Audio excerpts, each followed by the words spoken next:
I hope you are having a wonderful day so far. Thank you for joining us. This is Ask DeAnna Anything, and I am Andrea, and here with me is DeAnna Batdorf, who is an Ayurvedic practitioner, a lymphatic specialist, and has been doing this stuff for 30 plus years. So she's here to answer some amazing questions that we've gotten from viewers and folks sending in emails today. We've got a lot of questions to get through. It's very exciting. How are you doing today, DeAnna? I'm doing really good.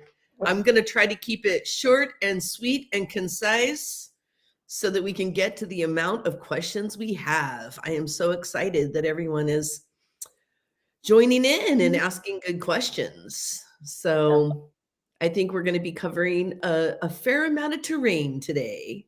Yes, and happy spring. All right, let's jump in.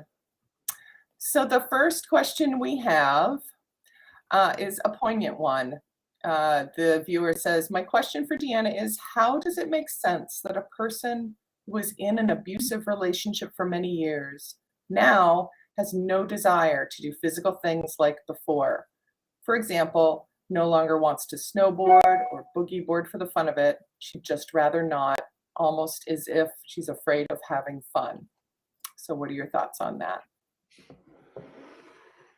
Well, I think it's a big step to even recognize that you're missing something that used to be a value. So I think that you know, this is a good direction to go, like, you know, looking at these things. But if I was really going to get to the bottom of this question, I would be talking about the pituitary gland. And our pituitary gland governs all the other glands in the body and our hormones, which are the physical part of ourself that connects to our emotional part of ourself. I did just do an amazing webinar on the communication of the hormones and talking about how emotions become physical. And the way that happens in the pituitary is, you know, we have all these beautiful neurotransmitters, basically chemicals, chemistry that output how we feel or what we've experienced. And when they become the majority, so if pain, abuse has become a majority in how you live your life, then that's how the pituitary starts relating to the world. So we really do have to take all of our pains and figure out how we are best going to turn them into pleasures. So the first thing is kind of accessing what are the things that used to give you pleasure. And that's where you're halfway there. You're recognizing where you used to play and you're not anymore.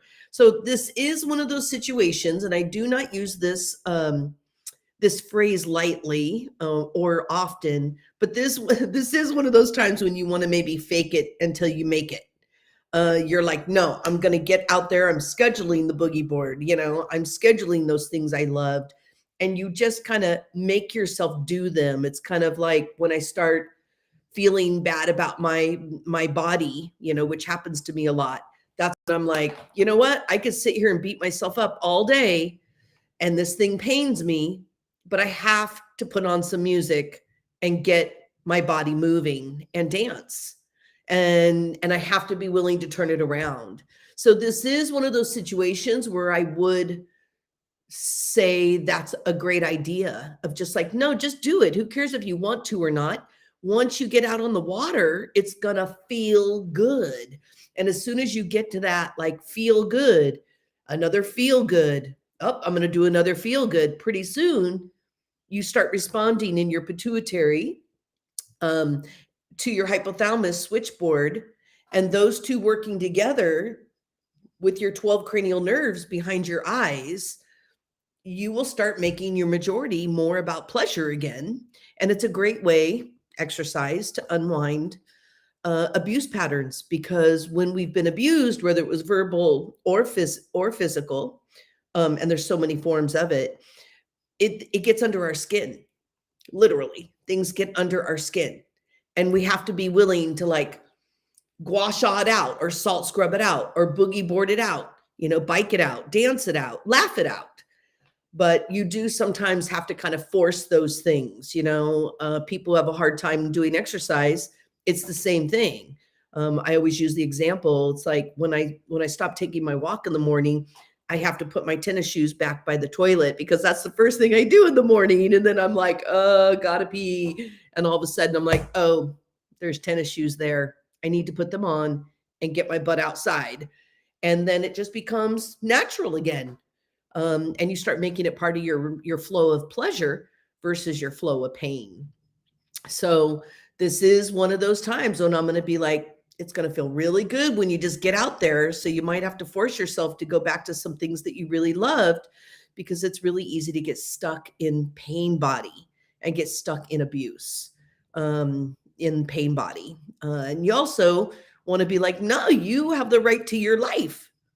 So I'd love for this person to read my ethos and just really get a feel for like that beautiful poem that has become really our primary mission, my primary mission. It has been it forever, but we finally got words to it. And it is just so beautiful. I even had a client read it the other morning. I could see the depths of her struggle. She was a new client. And I just said, you know what? Just let's start here. I want you just to read this out loud. And she just started and she's like, my body belongs to me. And all of a sudden it was like, oh my gosh. And it ends with, I am ready. I am my body. So please read the ethos. It's a beautiful little short poem. You can watch it in a little video we have, but being able to see those words and kind of read that, it's on the back of my At a Glance, Year at a Glance too, which I hope everybody has, because, I got all kinds of stuff going on. It might be good to see what I'm doing this year. But that would be really what this is. It's about claiming your pleasure back and just get in a role where it starts feeling so good that pain in your history doesn't have as much room to be under your skin or in your body. So that would be my first write off, and yeah, I think that's a good start. So if you know the things you used to love, get in there and do it until it feels real again. And that truly does happen. It's claiming your space back. That's beautiful. Thank you. Mm-hmm. All right. Our next question comes from Lindsay. And Lindsay says, you recommended an enema after my tongue assessment, and I'm wondering what the best solution would be. And by solution, I believe Lindsay means what liquid would you use? Okay.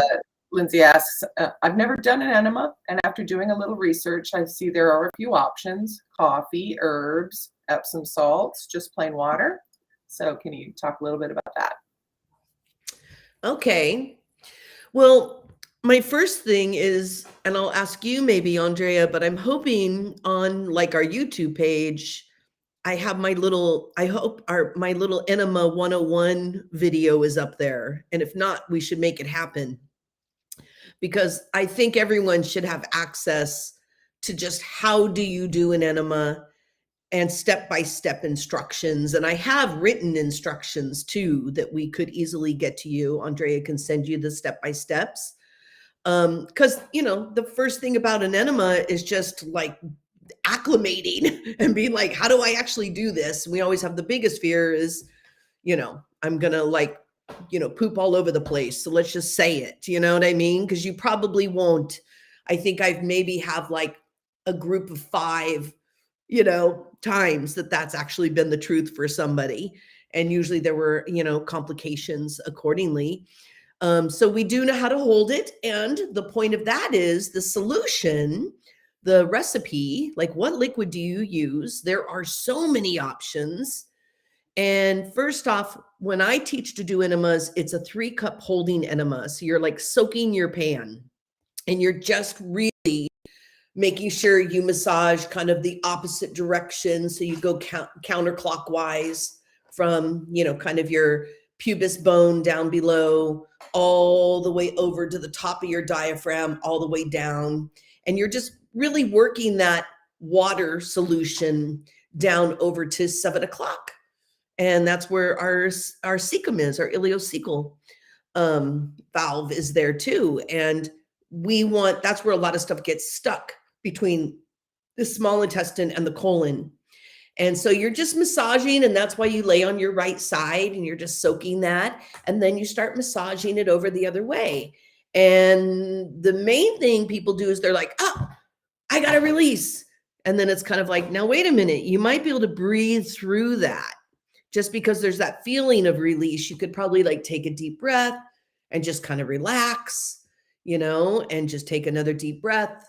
And then you might have to say, okay, time to release. But usually people can breathe through it and make it last a little longer, soak their pan a little longer.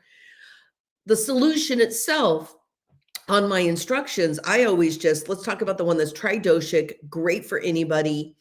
I'm not going to say it's Ayurvedic. Enemas are huge in Ayurveda, but my solution is not. My solution is more my Western herbalism and more living almost always on a coastline. And that is seaweed. And that's still viable even in the ocean. I may not be getting it from Japan any longer, but local seaweed, and kombu is a strong seaweed that's not so edible. You can soak your nuts and your seeds and your grains in kombu really beautifully, but people don't love, kombu is the best seaweed to eat. No, it's not, but it's the best one, and it's very mineral rich for an enema or a douche. So that's going to be my go-to. And usually I just take like 2 long, like 4-inch strips of kombu, and I take 4 cups of water just because I know some of it's going to evaporate. I'll bring it to a boil. I'll let it sit all day, just sitting that water and that seaweed. So I'll bring it to a boil, let it simmer for maybe 10 minutes, turn it off, leave it. And then it gets really rich and very mucilagenic. And by the way, those kombu strips are amazing for the skin. So when I'm relaxing with my enema, I can have my little strips of kombu, and I just kind of really nourish and get a bunch of minerals in my, why not do a mask? I mean, I almost always, when I do an enema, I have a mask on. I got my clay mask on. I'm like, I want to multitask. And then when the mask starts getting really dry, I'll take those strips of kombu and I'll just really nourish that mask again, and I'll slough it off so it ends up being an exfoliant. And I'm just relaxing and keeping myself busy so I don't get too bored with my enema and stop too soon. But seaweed is an amazing solution. It's protein, amino acids, electrolytes. It's nourishing. It's anti-inflammatory, cooling.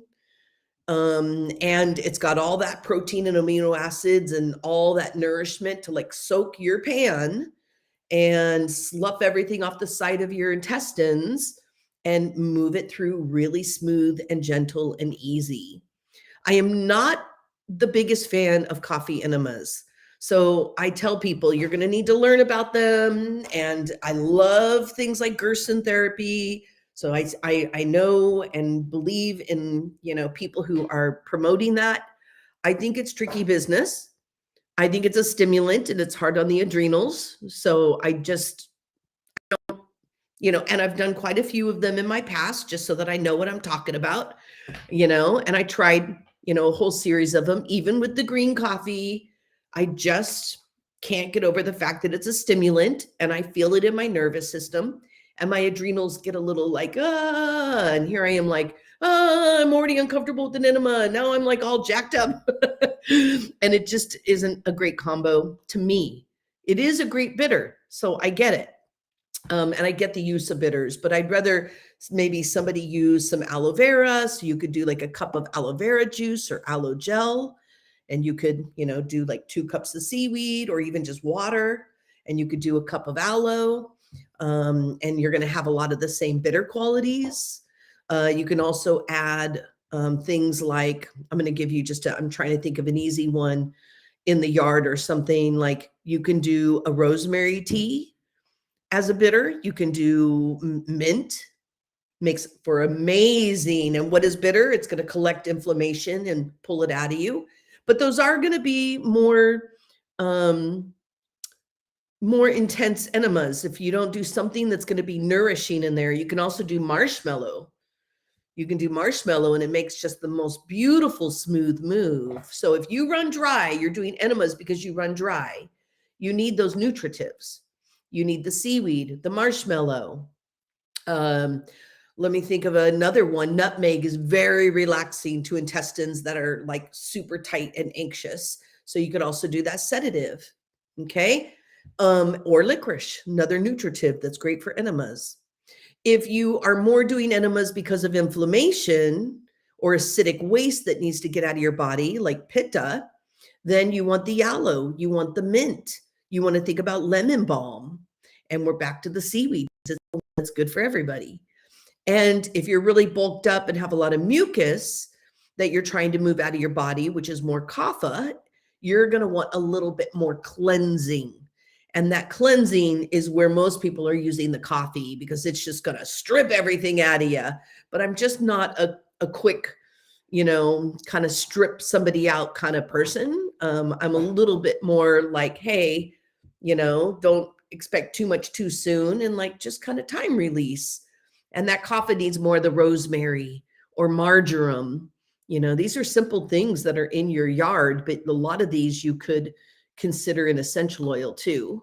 But you have to know what you're doing with essential oils to do them in an enema, so better to go with a fresh herb and make a tea. But that's going to be more how I see those. And again, if you want to look into the coffee, all kinds of places you could learn that, and it may be the right thing or it might work great for you. It's just not my favorite, and I find it a little complicated, so I don't like to do that. And in Ayurveda, usually if you're dry, you'd be doing an oil enema.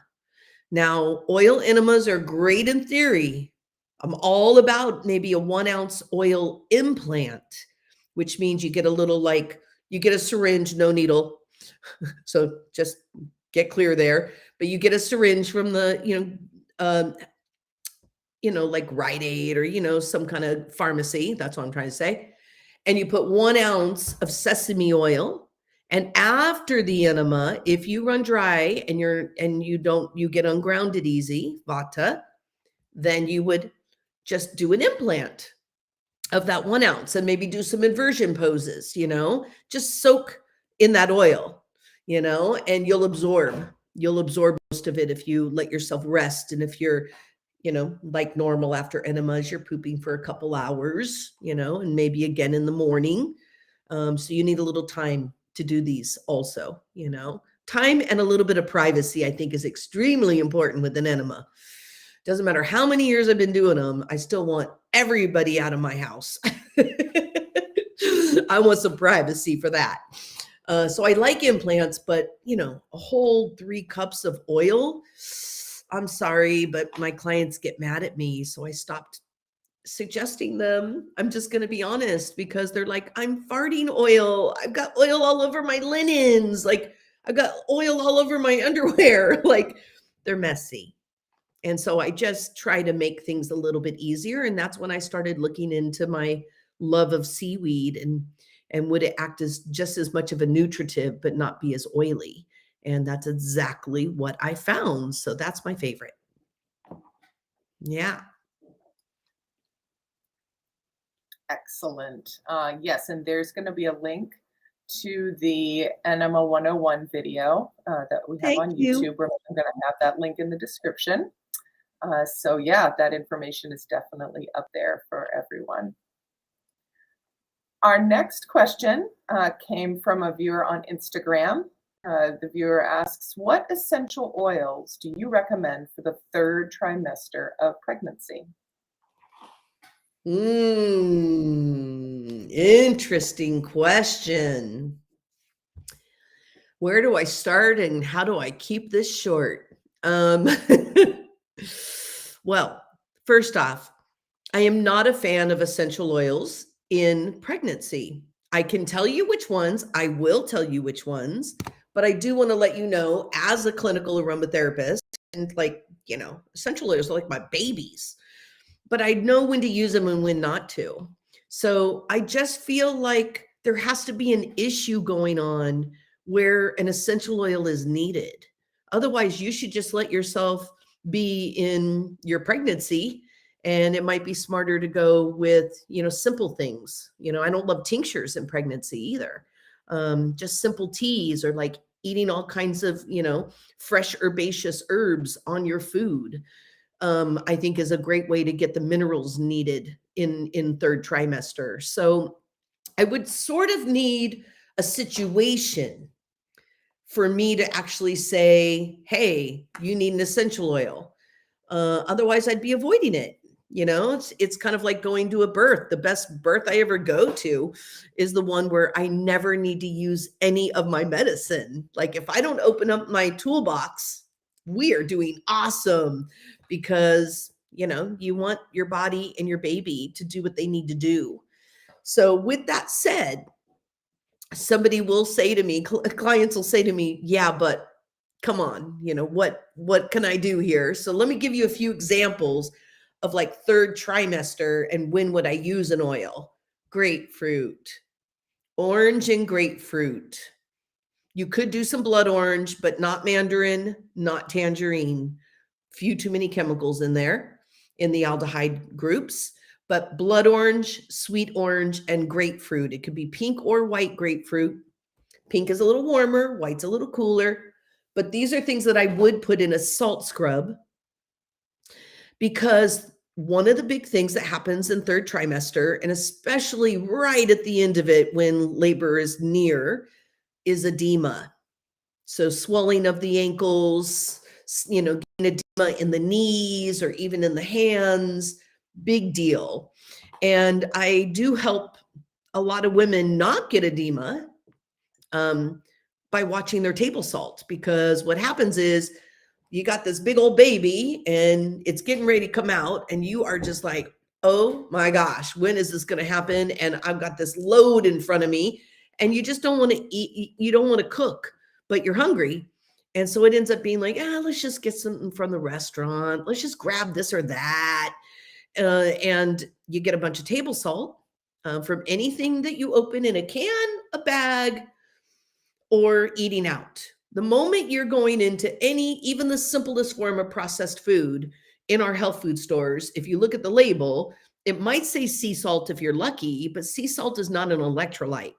I need the name of an ocean attached to that name of salt for me to know that there's electrolytes intact. So it's going to have to say Celtic gray salt or Himalayan salt, which is, people know it's not my favorite because it's not sustainable. It's a mountain salt, took millions of years to make it.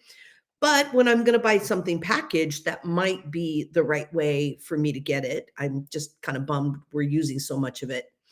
So this is a biggie. So edema is probably our number one. And it's never fun to be all swollen and then go into labor. And most people are not talking about the fact that the main reason somebody will get water bloated and get edema is from table salt, because it works the kidneys like crazy, and the kidneys start dumping and flooding, with water. And it's so much to move through the kidneys, it sends it out to the tissues. And then water runs by gravity. So that's why it goes down to our feet or down to our hands. And that's how this works. So grapefruit would be good. So how much would I use a grapefruit or orange? Say you're making a pound of sea salt, right? Pound of salt scrub.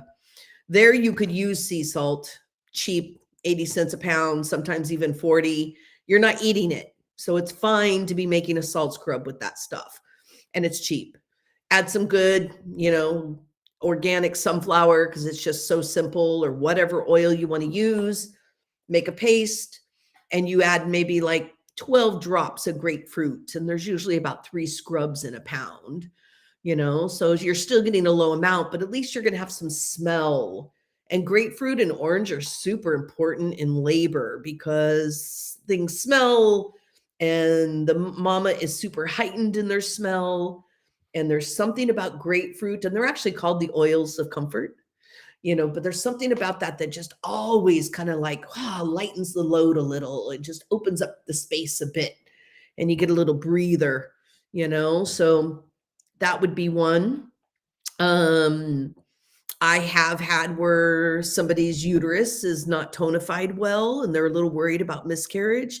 And that's really scary in third trimester. And I've used Virginia cedarwood, and you can put that, right on the pubis bone. You can do 6 drops twice a day, very safe. But no need to do that if your uterus is fine. This is only if you're having a complication. If somebody's having allergies in third trimester because they get heightened in third trimester, I can also use my favorite antihistamine, which people don't even know that it's an antihistamine, which is lavender. And again, 6 drops twice a day. You really don't want to use more than that. And you don't want to be layering these. Oh, I've got allergies and I want to take care of my uterus and I'm doing a salt scrub. You don't want to get that many oils in a day. So you don't want to be doing the cedar, the lavender, the grapefruit, all, separate in high dose. You could make a salt scrub with all of those, you know what I mean? And make a formula. And then you're just getting tiny little bits as you salt scrub a couple times a week, which is just so brilliant for getting the lymph moving and keeping all those hormones that move through the lymph river to get from gland to gland, keeping all those hormones really moving. Extremely important. So I guess those are just a couple. You can smell a bunch of oils and it's just no big deal, but you don't want to get them on your skin because essential oils are transdermal. But the one for anger and frustration is ylang ylang, very safe. And I'm trying to think of what other plants I would put. Vetiver, super safe for grounding. Super grounding, and you can even do a little smear on the ears. Same with benzoin. And the reason you can do vetiver and benzoin is because they're resins and they hardly even make it into your bloodstream. So, very safe, So I guess that's just my short list without having a situation at hand. I do use a lot of ylang ylang when people have gestational diabetes. And that's very tricky at this time. If somebody has placenta previa, which is kind of something else in third trimester, then I'm a little more clear about using that lavender.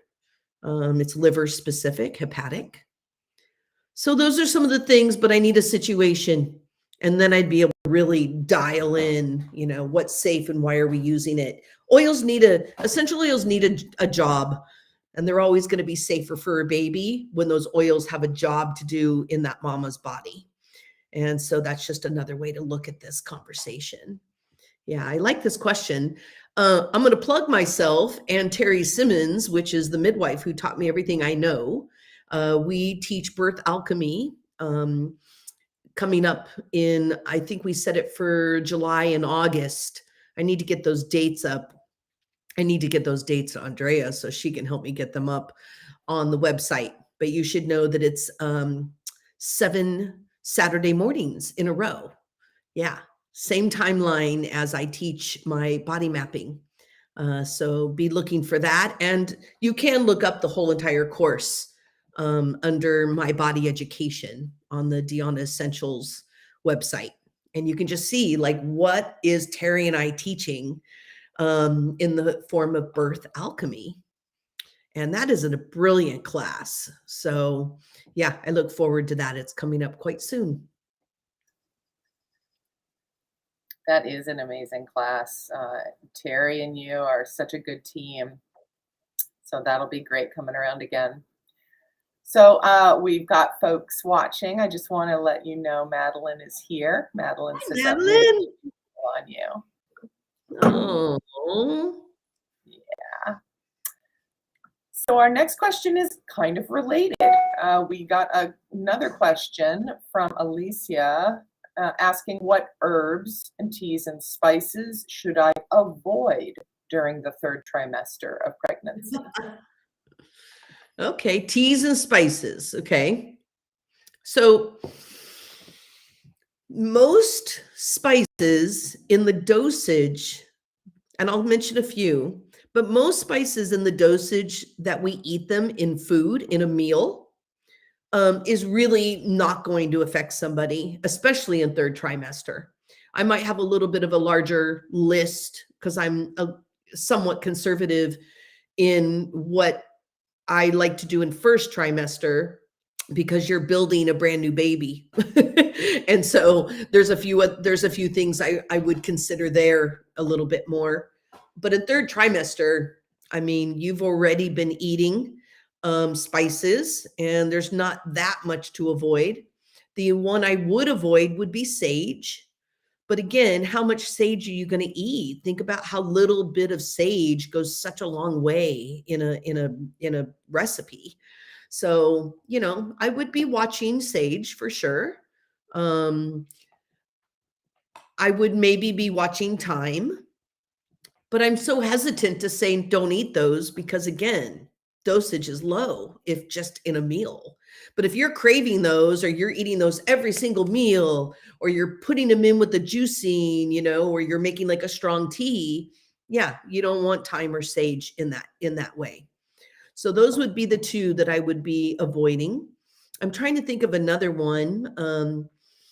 Some people say nutmeg, but I use nutmeg as a sedative and for calming down the muscles, and it's amazing for pain. And a lot of times, a little sedative is needed with just the stress of what's ahead, and getting your body relaxed and ready, because, being open and relaxed for labor so that you can open up and relax and deal with what pain is going to be there, is important. But I would say that if you, looked up online, or if you looked up research, those would be the 3 top ones that would show up. I think there's a lot of fear sometimes with plants and pregnancy. And then there's a whole bunch of teas that you really just shouldn't be doing. And I should maybe say spices and pregnancy. I'm like, how much are you really eating? So that's where I stand with that. Let me think about teas, because how many plants are there in the world? So it's a big question.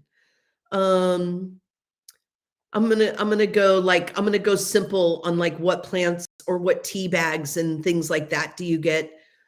If you have edema, hibiscus is fabulous because it'll help you with the edema. If you run dry and you're maybe a little underweight and you're in your third trimester, you don't want to be doing black tea. You don't want to be doing hibiscus. You don't want to be doing schizandra berries or hawthorn berry. Berries are drying. And they're very cleansing. So you got to have some excess water to be using those. So, red zinger tea or hibiscus wouldn't be the go-to unless you needed it. But if you're dry, you don't need those. I'm trying to think, you could do nettle, you can do chamomile. You maybe don't want to be doing Tulsi on the regular, and basil. You maybe shouldn't be eating tons and tons of pesto. Basil is an emmenagogue, meaning it helps women to menstruate and bring on blood. And it is also used for, like in Italy, the go-to when your due date comes is eat pesto like crazy. And it helps calm everything down, open you up because it's an antispasmodic, and it helps get baby out. And so I am a big fan of pesto due date onward, and still wait and just see what that baby's actual due date is. So maybe I wouldn't be doing tons of basil in early third trimester. A little bit of Tulsi here or there wouldn't hurt you, but it wouldn't be it wouldn't be something I would give somebody on the daily. Yeah, there's just so many plants. I'm like, whoa, chamomile is fine. Nettles are fine. Lemon balm is fine. Mint, I wouldn't really recommend spearmint. It's much heating. It's got a lot more heating to it, and it's got a lot more active ingredients. So I don't know that I would put somebody on spearmint.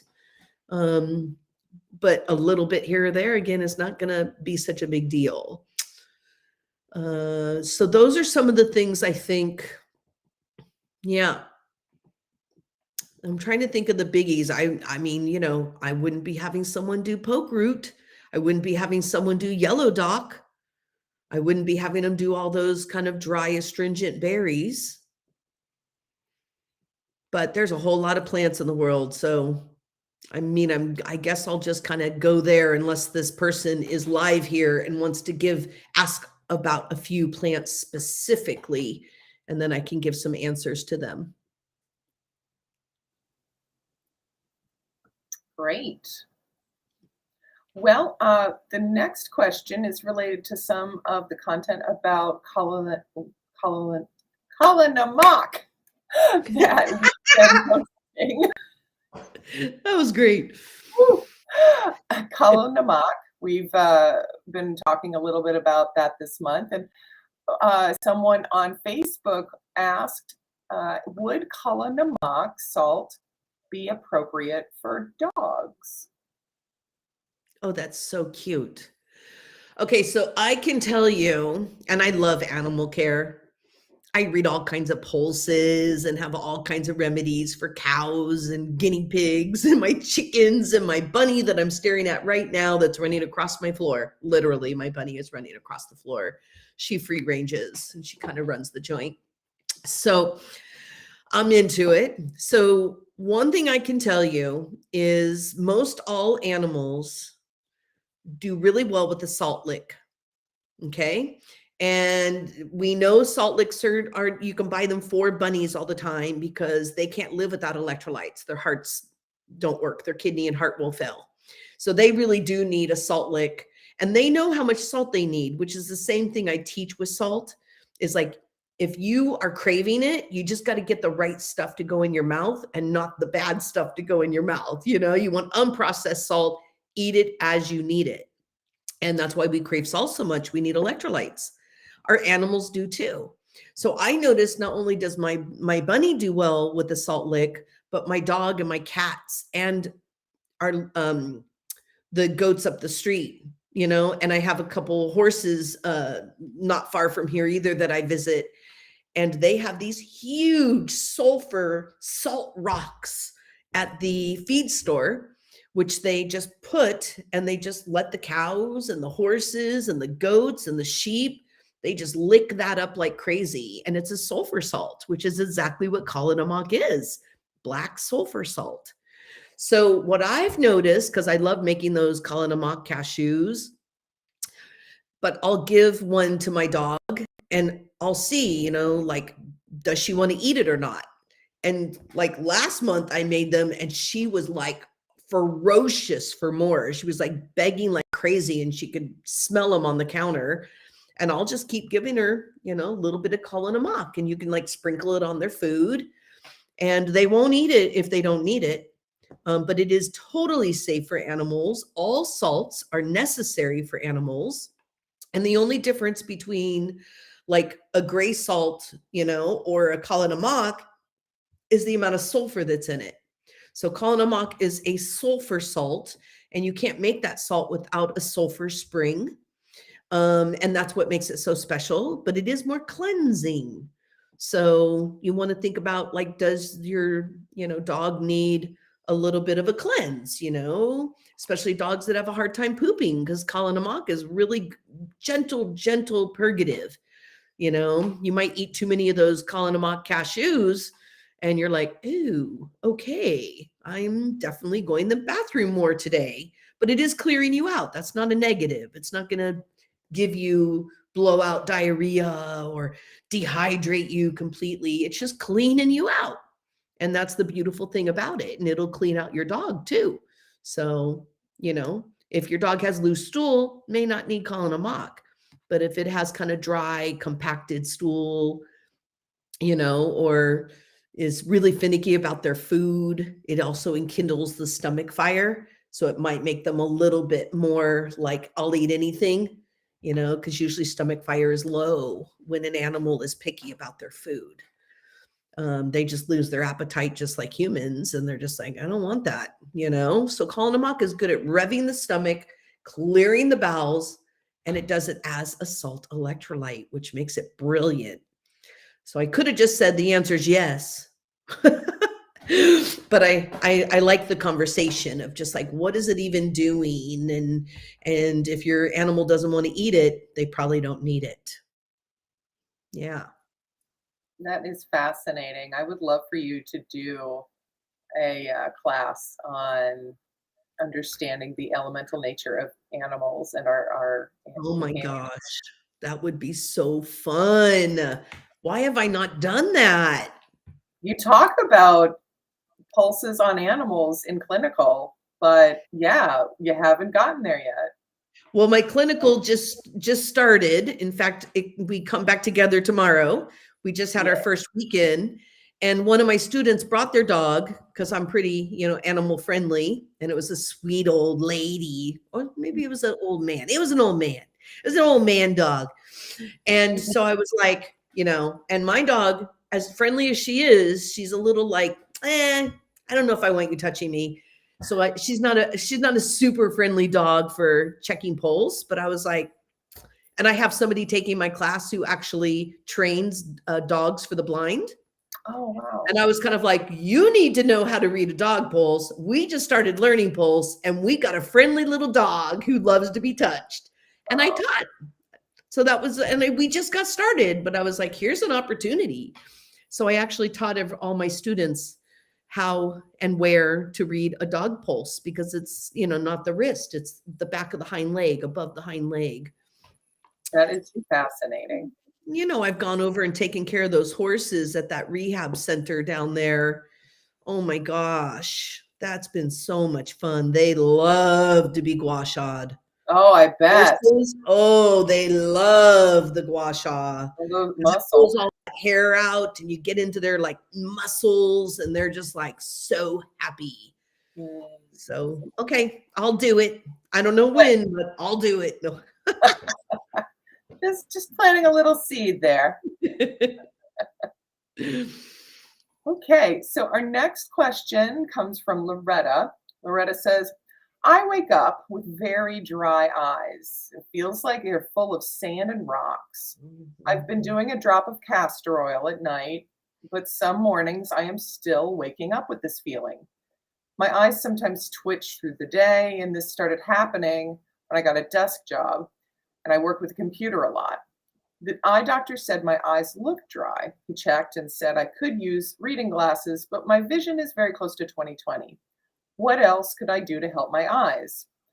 The eye doctor prescribed eye drops, but I feel like they're just going to dry my eyes more. I think it is a deeper problem, like hydration. I just don't know how to address it. I feel like I'm drinking enough water throughout the day. I know you recommend water with salt in the morning, but I have a hard time drinking it. Do you have any recommendations? Okay. I have a few recommendations here. One is sometimes when we get sediment behind our eyeballs, because there's a whole socket in there, and we really can kind of get back in there, and debris can get back in there. A lot of times what'll happen is it just kind of slowly, and especially when you're doing the castor, I tell people you might get like crispy crunchies for a while because it's moving that debris from behind the eyeball. So I'm going to just give you a little add-on. So the castor, keep doing that castor, but get one of those little eye cups. If you go to, again, a pharmacy, you're going to get an eye cup, but they're plastic, and I'm not a fan of that. You want to maybe go online and look for a glass eye cup. And it's good to have two because you have two eyes and you can save some time. And the eye cup is just this tiny little cup, and it's got like a concave, it's just like a perfect little, and you just fill it up with ghee. Yup. Or you could fill it up with castor, but it's a little goopy in that amount. But what you do, because really I could say you need a netrobasti. Netrobasti is the ghee bath. We make a dough dam, we fill it with warm ghee. Some people it's scary, but we step by step it, and it feels incredible. Another thing I teach in my clinical course. Feels amazing. And then we go in and we massage, and we massage towards the tear duct. We make sure the tear duct is wide open. So if you are not going to be able to find someone to get that treatment from, the mini eye cups are kind of how you can do it a little bit. So you fill it with ghee, just warm, and then you put it and you suction on your eye, and you just soak and you move your eye around every direction. Make sure you're breathing, rolling your eye around, and then you take that cup off, and then you go in and you start massaging, and you have a mucous membrane right here at your liver point below your eyebrow, above your tear duct, and you have a mucous membrane underneath moving up to your tear duct, and you start massaging towards your tear duct. And if it hurts, don't go too deep, but if it hurts, it's compacted. So you just want to meet that pain and just pump a little, make sure your tear duct is wide open. So you got to massage it. If it's hard, or it even has like a little clogged pore, which is often with dry eyes, you're needing to massage that tear duct until it starts, oozing a little, and you get that little plug out of the pore. And then you just start massaging. This is great for other things too, like for people who, get a little water or bags under their eyes, or if you have darker under your eyes, there's more dryness behind the eye. All of this works for this. You can like drain some of that fluid out. It's definitely anti-aging too, so it's just a bonus. But you do want to open up that mucous membrane at the top. You want to get this moving. You want to make sure your tear duct is excreting, because you can also get that grit because you could be nourishing your eye with the castor, but you still haven't unplugged your tear duct. And so it just keeps getting hard and compacted and making that little crusty top on your conjuncti. So eye wash is a great way to go, with the eye cup and doing the castor. And then I'm just going to watch what you're doing. Start with that massaging with your finger, but you could be very gentle with the gua sha. Sometimes when I'm doing a netrobasti, I'll literally go in with a little tiny tipped gua sha, and I'll just break up all that gravel. And it feels incredible. And, we're taught, you should look at my eye care webinar. We are very much taught to do nothing with our eyes because we could go blind. And I think that is so not empowering. Same with our dental, which is why I do those webinars. Things that we're not being taught that we can take care of, until there's a problem. And then you go to the dentist, or then you go to the eye doctor, So permission granted in my world to play with castor and ghee and gentle, open up those tear ducts. They have a lot to do with that eye. And you got to get that debris out of there. The only other thing I'm going to mention here maybe would be that the 12 cranial nerves I mentioned earlier with pituitary on the first question, but the 12 cranial nerves, your sensory and your motor organs, are right behind your eye, like all of them. 12 cranial nerves surrounding your eye, and they're behind that eye socket. So if you do a lot of computer time, or if you're always working, like farmers get a lot of this problem because they're always in the dust, or if you work around a lot of chemicals, those are things that do make a lot of dry out of our sensory and motor organs, our nerves. It dries out the nerves. And people with insomnia who get higher levels of cortisol and adrenaline from stress and not getting enough sleep also get a lot of this dry eye issue too. So those are just situations that might be, occupational or more about your exhaustion. And when we're exhausted, we're dry, we're out of juice, and we are drier. So those are maybe some other things I would consider. But massaging is great for those cranial nerves. That's the primary function of a netrobasti, the ghee bath on the eyes. It's not actually to it's not, main function isn't just to get debris out of there. One of its main functions is to calm down and nourish the 12 cranial nerves, which is why that treatment feels so good. Yep. Would you also recommend like any lecithin for the eye twitching? Yeah, I think anytime we're looking to care for the nerves, and I think you're so on track with that, lecithin is what builds up the myelin sheath. I do notice through my years of working with lecithin that you uptake it better when it's done with hyaluronic acid and collagen. But you can get lecithin granules. They're awesome. But there's places where we get those. One would be runny egg yolk, gets all three of those, and bone broth. You get all three of those. You know, you don't get as much lecithin in a piece of meat. You know, you get more of that lecithin in the marrow of the bone. So you get all three of those. I call them the building blocks, you know, the trine of building blocks, like just how do we rebuild our nerve structure and our tissues?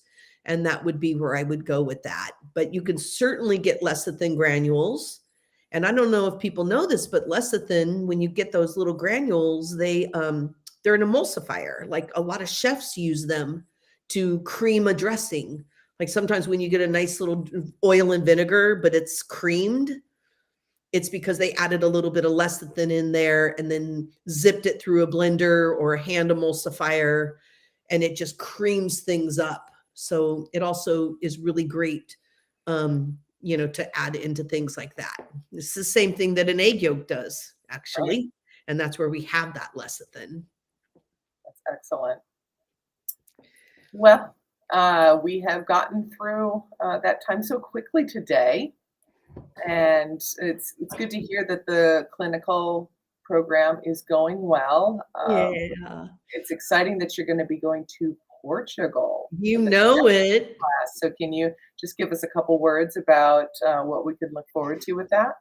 Well, I am literally, and why have we not gone live, but I've been talking about it. So hope everybody's kind of got it in their radar, but we're going to be going live really soon.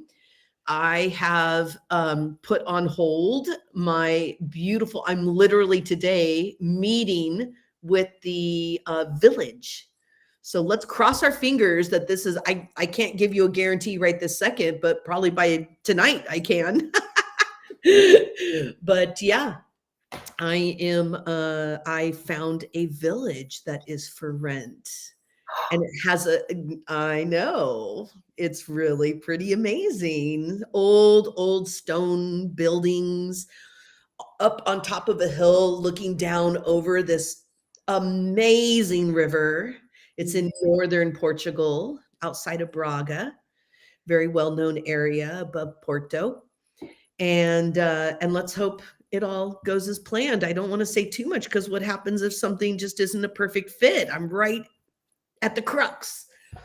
But let's all just, you know, think about the fact that it has an indoor Turkish hammam and an outdoor pool and a sauna and a hot tub. It's a full-on bathhouse. I'm renting a village with a bathhouse. I'm all, yeah. I know how to do it, man. Yeah. And the dates I have on hold are September 20th through October 14th. So it's a 24-day, and then there'll be an extended clinic in Lisbon.